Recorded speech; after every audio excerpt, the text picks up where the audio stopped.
Welcome to the Back on Track Achieving Healthy Weight Loss podcast. I'm your host, Dr. Shelly. I hope you all are doing well with your New Year's resolution. And if you have totally failed, not necessarily failed, but if you totally gotten away from them, it's okay. According to Forbes, 80% of New Year's resolutions fail by the beginning of February. And there are so many reasons why this happens. But the biggest reason is that people fail to stay consistent or the execution falls by the way. Now, I've heard this over and over again that I know what I need to do, but I just don't do. I mean, I've said, and I know you probably have said that too. So today we're going to talk about how we can stay consistent with our wellness journey. Last weekend, I participated in the hot chocolate 5K race, which is about 9.3 miles. And in this race, I met this 71-year-old woman named Marilyn.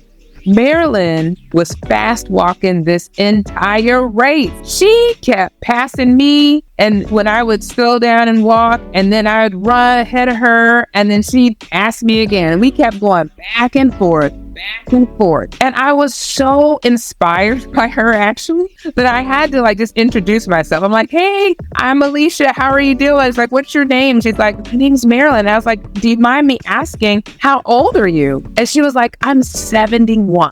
And what surprised me is that she hasn't always been a walker. She hasn't always been in these races. She's like, I started in 2012. And since that time, I have participated and I have ran or walked in 31 half marathons, which is 13.1 miles, and 6 full marathons, which is 26.2 miles. And what blew my mind, and I was like, oh my goodness, she is 71. So she started doing this at the age of 59, just taking it one step at a time, taking it one race at a time, walking and just keep moving forward. And because of her consistency, she had completed 6 marathons and 31 half marathons. My mind is blown. And on top of that, she was in better shape than I was, going up and down these 9.3 miles and looked great, I tell you. And so what her story tells us is that, guess what? You don't have to be perfect. You don't have to be an athlete. Sometimes you just need to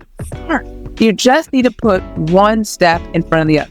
And so today we're going to talk about 5 steps how that we can stay consistent with our wellness journey. Now, the first step is, guess what? Give yourself grace. It is never going to be perfect. Now, in our mind, we expect that everything to be perfect in our wellness journey. We're going to wake up on the weekend, meal prep, have all our food made up. We're going to be able to exercise when we want to. We're going to be able to do all the things that we want to. But guess what? Life gets in the way. You may have all the plans to go grocery shopping and meal prepping, but then, oh my gosh, I forgot I need to take my kids to some sporting event, or oh my gosh, my parents need me, or oh my gosh, this obligation comes up. So things will not be perfect. However, in that time, in that space, we need to give ourselves grace. We need to stop beating ourselves up, stop making ourselves feel guilty because something has come up. Deal with whatever has come up, but then start again and stay consistent. Because guess what? Life will happen. Life will be life, and as they say, but we just have to keep moving with the punches and keep pivoting and try to do our best. Even if it's not perfect, we can at least try to do our best. So the second step is decide on your priority. There's a lot that we can do to be healthy, whether it's eating healthy, exercising more, drinking more water, cutting out the sugars, cutting out the sodas, sleeping, reducing stress. There's a lot we can do, and it can get overwhelming. So decide on what your priorities are, on what it is that you're trying to tackle. Because you don't have to tackle it all at once. Because in our minds, and I've talked to people, they're like, it has to be X, it has to be this, this, and this. And if I don't do these 3 things, then I'm not going to lose weight. But in actuality, that's not the case.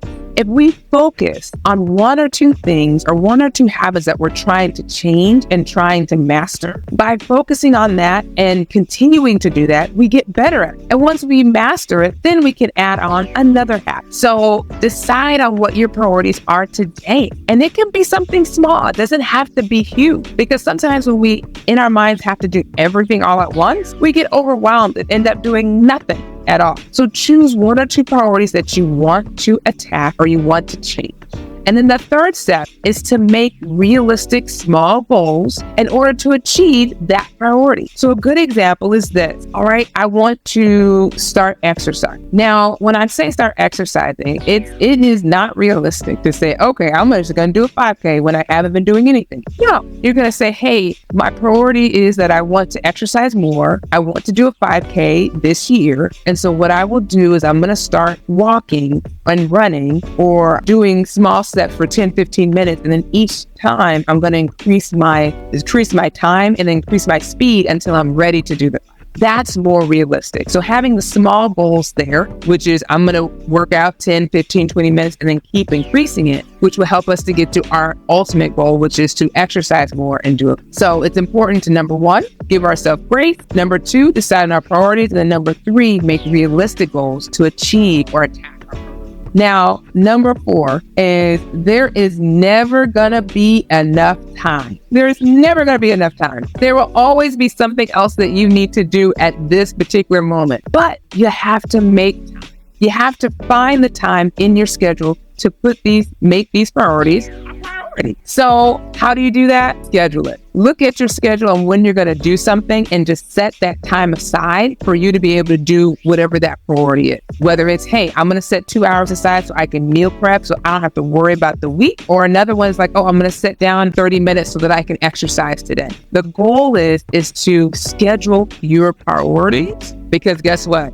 There will never be enough time to do them if you don't put them on your schedule. And then number five, the last thing is that you want to celebrate your win. You want to celebrate what you've accomplished. A lot of times people are doing incredible things. Like they've gone from drinking soda daily to maybe drinking a soda once every month or once every week or once a week or what. They've decreased what they've done. They've made strides in their health. But when you talk to them, they're like, well, yeah, I did this, but, I didn't drink enough water, or, oh, now I did this, but I didn't do this. And so it's kind of like they just kind of bringing themselves down and not really congratulating themselves or celebrating the fact that they were able to make a huge change or a huge mind shift in their wellness journey. So it's important to kind of write down what you've done, because as humans, we tend to hit a goal and then just move on to the next goal. And so we never celebrate what we've accomplished. So it's so important to celebrate our win. Whether it's, hey, I went this week and I was able to accomplish 4 days of working out, or hey, I was able to meal prep this week. And so now I have food for the rest of the week and I feel so accomplished. So it's important to congratulate yourself and to celebrate what you've accomplished. So let me go back over these 5 steps again. So the first step is to give yourself grace, because it will never be perfect. Your wellness journey will never be perfect. There will always be hills. There will always be valleys. There will always be potholes. There's always going to be something in the way. But if you give yourself grace, know that it won't be perfect, and just do it messy anyway, you will reach your goal. Number 2, decide on what your priorities are. Decide what it is that you're trying to accomplish. Pick 1 or 2 major goals that you want to focus on. Because sometimes when you try to focus on everything, you end up focusing on nothing. Number 3, once you know your priorities, make realistic goals, and that will help you achieve and attack your priorities and actually accomplish your priorities. And number 4, remember there is never enough time. You have to make time. So schedule. And then last but not least, celebrate your wins. Celebrate your accomplishment. It's not easy to be healthy, so you got to celebrate when you can. The philosopher Lao-Tzu once said, a journey of 1,000 miles begins with a single step. So regardless of what you're trying to accomplish, just take it 1 step and you will get to your goal.